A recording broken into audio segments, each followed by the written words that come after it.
श्री साई जय जय साई ओम साई श्री साई जय जय साई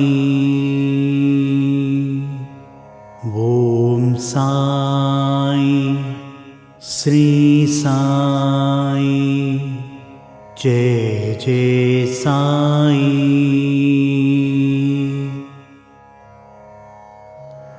மீண்டும் நாளை காலை இந்த அற்புதமான பாபா அழைக்கிறார் நிகழ்ச்சியில் சந்திப்போம்.